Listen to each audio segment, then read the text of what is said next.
The rain that changed everything. The rain came down in sheets that Thursday evening, drumming against the roof of Sarah Mitchell's old red van with a rhythm that had become almost familiar.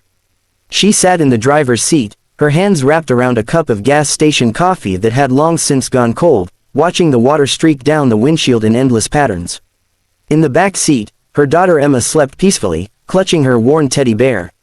The little girl was only 5 years old, too young to fully understand why their cozy apartment had become a memory, why home was now this vehicle parked at the edge of a shopping center lot. Sarah pulled her thin cardigan tighter around her shoulders. 3 months. That's how long it had been since the factory where she worked had closed without warning. 3 months since the savings account had emptied. 3 months since she'd handed over the keys to their apartment, unable to make the rent. She had tried everything. Every job application met with silence. Every interview ending with the same apologetic smile and the phrase, "We'll be in touch." The local shelters were full, the waiting lists impossibly long. Friends and family were scattered across the country, struggling themselves. So the van had become their refuge, parked in different locations each night, moving before anyone could ask questions or call authorities. Sarah glanced back at Emma. Her daughter's face was peaceful in sleep, her small chest rising and falling with gentle breaths. During the day, Sarah did her best to make it an adventure. They spent time at the library, where Emma could play and Sarah could search for jobs on the public computers. They ate meals at community centers. They stayed clean at the gym where Sarah had managed to keep her membership. But at night, when Emma asked when they could go home, Sarah's heart broke a little more each time. The rain intensified, and Sarah noticed a car pulling into the lot. It was late, past 10 o'clock. Most businesses were closed. The vehicle, a sleek black sedan, parked several spaces away. Sarah tensed. She'd learned to be cautious, to trust her instincts. A man emerged from the car, holding a briefcase above his head as a makeshift umbrella, and ran toward the building. Sarah watched as he tried the door of what appeared to be an office building. He pulled on the handle several times before stepping back, clearly frustrated. Even from a distance, she could see his shoulders slump. He stood there for a moment in the pouring rain, then slowly walked back toward his car. But he didn't get in. Instead, he stood beside it, looking around the parking lot. His gaze landed on Sarah's van. For a moment, their eyes met through the rain-streaked windows. Sarah's pulse quickened. She'd been so careful, so quiet. She didn't want trouble. The man hesitated, then began walking toward her van. Sarah's first instinct was to start the engine and drive away, but something made her pause. His expression wasn't threatening. If anything, he looked uncertain, almost apologetic. He knocked gently on the window. Sarah lowered it just a few inches. "Can I help you?" she asked, keeping her voice steady. "I'm sorry to bother you," the man said, rain dripping from his hair. "I'm James Cooper. I own the software company in that building." He gestured toward the office he'd tried to enter.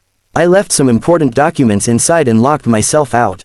My phone died, and I was wondering if I could possibly borrow yours to call my security service." Sarah studied him for a moment. He looked to be in his mid-40s, wearing an expensive suit that was now thoroughly soaked. There was something genuine about his distress. "Sure," she said, reaching for her phone. It was old, the screen cracked, but it worked. She handed it through the small opening. "Thank you so much," James said gratefully. He made the call, speaking quickly to someone on the other end. "They'll be here in about 20 minutes, he said, handing the phone back. "I really appreciate this." He started to walk away, then paused. Are you and your daughter okay?" Sarah felt her cheeks flush. She glanced back at Emma, still sleeping. "We're fine," she said quietly. James stood there in the rain, and something in his expression shifted. "How long?" he asked gently. Sarah's throat tightened. She could lie, but she was so tired of pretending. 3 months, she whispered. James was quiet for a moment. Then he said, "I lost everything once. About 15 years ago. My first business failed. I was living in my car for 6 months. No family, no safety net. I know what that feels like." Sarah looked at him, surprised by the vulnerability in his voice. "Listen," James continued, "I'm not trying to overstep. But my company is looking for someone to manage our office operations. It's administrative work, scheduling, coordinating with clients, managing supplies. The pay is decent, and it comes with health insurance. Would you be interested?" Sarah's heart began to pound. I don't have an address for applications. I don't have recent references. Right now, in this moment, I'm offering you an interview. Tomorrow, if you want.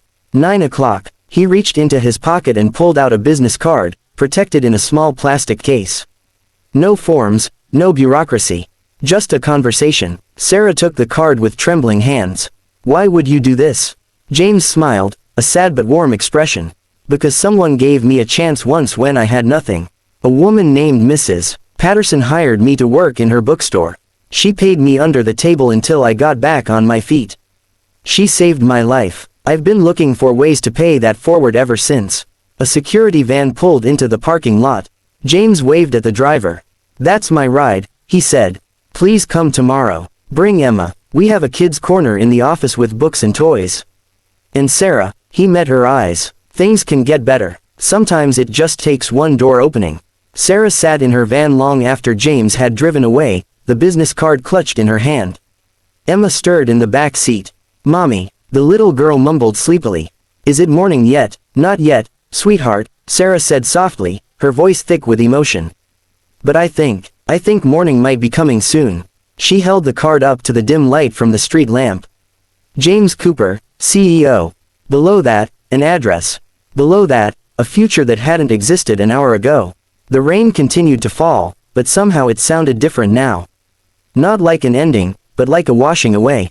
Like the beginning of something new. Sarah tucked the card carefully into her pocket, pulled a blanket around her shoulders, and allowed herself something she hadn't felt in months, hope. Real, fragile, precious hope. Tomorrow would be different. Tomorrow, she would walk through that door. Tomorrow, everything might change. For now, she closed her eyes and listened to the rain, feeling for the first time in a long time that she and Emma were going to be okay.